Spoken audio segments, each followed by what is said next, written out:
Olá, Jair Bolsonaro. Venho a público agora me dirigir à família brasileira.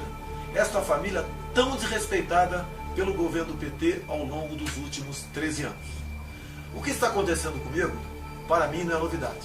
Afinal, no caderno de tese do PT, no item 157, está bem claro, onde está escrito: a cassação do mandato do deputado Jair Bolsonaro só terá chance de êxito se houver intensa pressão social.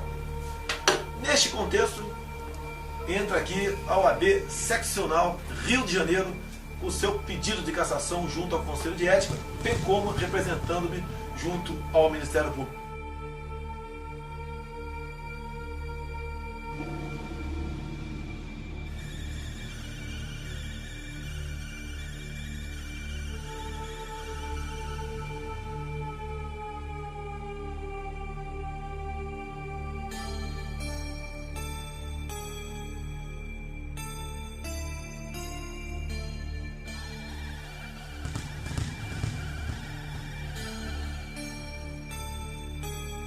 O seu presidente diz que seu pai foi um desaparecido político. Realmente ele desapareceu em 1974. Gostaria que isso não tivesse acontecido. Mas o pai dele vem de Recife para o Rio de Janeiro. E em Recife começou efetivamente a luta armada em nosso país, com a bomba no aeroporto de Guararapes, onde morreu um jornalista, um almirante e 10 civis foram mutilados. Nome desse grupo: Ação Popular Marxista-Leninista. Eu quero repetir: o grupo do pai do Felipe Santa Cruz. Ação Popular Marxista-Leninista. Alguém acha de sã consciência que um grupo com esse nome estava preocupado com democracia em nosso país? Ou queria de fato impor aqui o marxismo através da luta armada? Eles eram violentos. Matavam, sequestravam, justiçavam aqueles próprios companheiros que porventura desconfiassem dele. Já utilizados em outros momentos da história brasileira, os chamados justiçamentos de militantes são retomados no início dos anos 70. É quando entra em declínio a guerrilha urbana contra o governo militar, implantado em 64. O assassinato do ex-militante comunista Salatiel Teixeira Rolim, no chinês, foi provavelmente a última ação de justiçamento promovida por grupos guerrilheiros que atuaram no Brasil nas décadas de 60 e 70. Acusado de desviar dinheiro do Partido Comunista Brasileiro Revolucionário e de delatar companheiros, Salatiel foi julgado e condenado por um tribunal revolucionário. A pessoa chegou a reconhecer que tinha sido presa e tinha feito um acordo com a repressão de voltar para entregar a organização. Então a organização justiçou ele.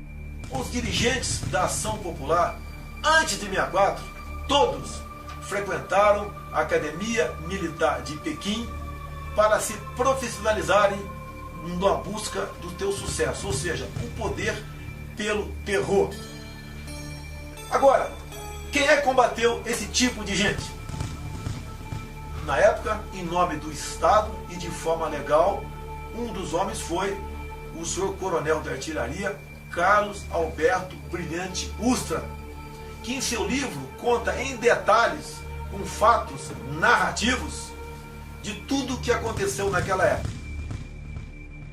Além de desertor, Lamarca não cumpriu o juramento solenemente proferido pelos oficiais do Exército Brasileiro no momento em que recebem a tão sonhada espada. E dedicar-me inteiramente ao serviço da pátria, cuja honra, integridade e instituições defenderei com o sacrifício da própria vida. Hoje, parte da mídia, engajada em um esquerdismo renitente, mitifica Lamarca, rendendo-lhe homenagens por meios de filme e de reportagens. Esse livro, A Verdade Sufocada, é aquele que o PT não quer que a população brasileira tome conhecimento. Hoje você estudar Marx nas escolas é virtuoso, é humano. Mesmo pessoas como ele têm integrado aqui um grupo de comunistas do passado que executou mais de 100 milhões de nações.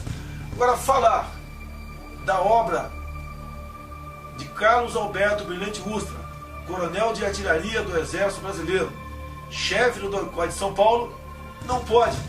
Acusam-me até de crime contra a humanidade. Lembro que não existe uma só sentença criminal transitada em julgado em desfavor do coronel Brilhante Ustra. Ou seja, não existe nenhuma prova que ele tenha sido torturador. Caso fosse, jamais eu estaria falando sobre a vida pregressa dele. Por ocasião do relatório final da Comissão Nacional da Verdade, cujo presidente à época era o senhor Pedro Dalari. O Lenin falava a verdade é sempre revolucionária. Obviamente, meus senhores, essa verdade revolucionária nós não podemos entender como sendo algo que pode ser aproveitado em prol da humanidade, da democracia e da nossa liberdade.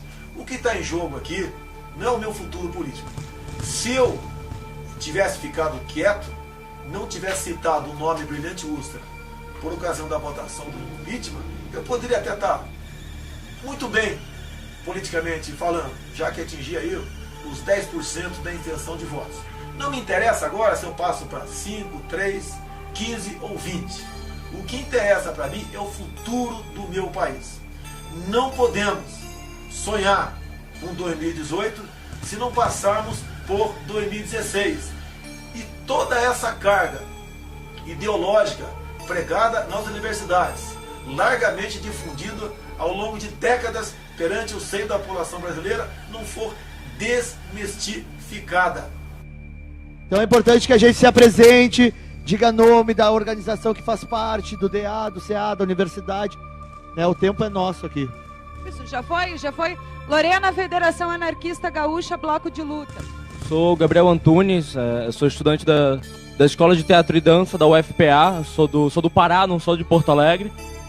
Sou do Vamos à Luta, da CST e do PSOL.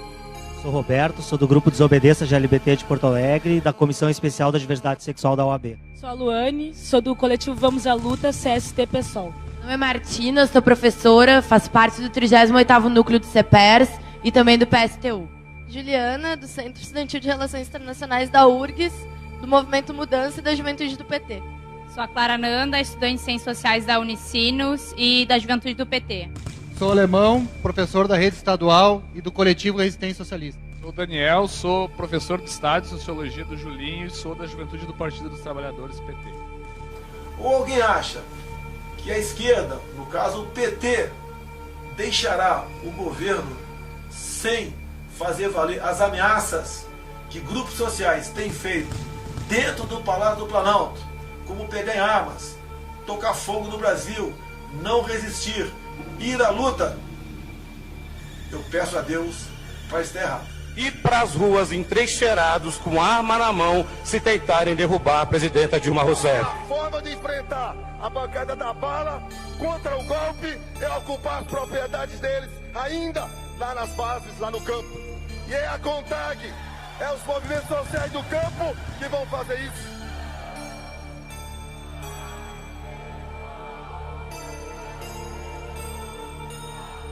Milhares de mudas transgênicas criadas por meio de pesquisas desenvolvidas há 14 anos foram destruídas durante manifestação com mais de 1.000 mulheres ligadas ao movimento dos trabalhadores rurais sem terra, o MST. As mulheres entram na empresa e destroem as estufas onde estavam os testes.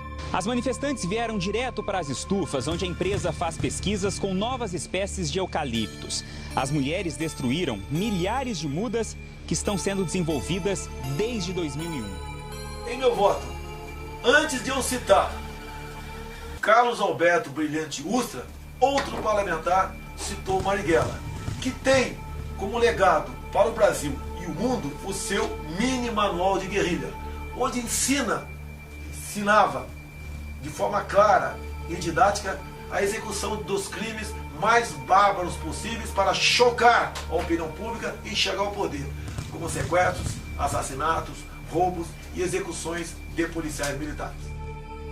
Marighella, ¿existen en Brasil fuerzas revolucionarias capaces de resistir a la dictadura y de ir a una lucha armada contra el régimen? Sim, existem essas forças. minha posição e a dos camaradas que estão com a mesma disposição, que têm a mesma convicção, é exatamente a da preparação da luta armada, do desencadeamento da luta de guerrilhas e da concentração de todos os esforços nessa atividade. Era isso que tinha a esclarecer. ¿Qué fuerzas revolucionarias y qué tipo de organización cree usted que lograría la Alianza Armada de Obreros y Campesinos que se señala como necesaria para llegar a crear el núcleo del Ejército de Liberación Brasileño? O que deveríamos fazer era procurar lançar a luta de guerrilhas na área rural do país, sem nos preocuparmos em que qualquer das organizações existentes tomasse a iniciativa. É ocupar as propriedades deles, ainda lá nas bases, lá no campo. E é a CONTAG, é os movimentos sociais do campo que vão fazer isso. Como disse o comandante Che Guevara, criar 1, 2, 3, muitos Vietnãs. Não podemos pensar que pessoas que pensam ainda hoje em dia dessa forma, como no passado, no caso Marighella, estiveram ou estão no momento preocupados com a nossa liberdade ou com a nossa democracia. O soldado que vai à guerra e tem medo de morrer é um covarde. Não estou afrontando quem quer que seja, mas o meu mandato estará a serviço da verdade, da democracia e da nossa liberdade. Muito obrigado a todos e fique com Deus.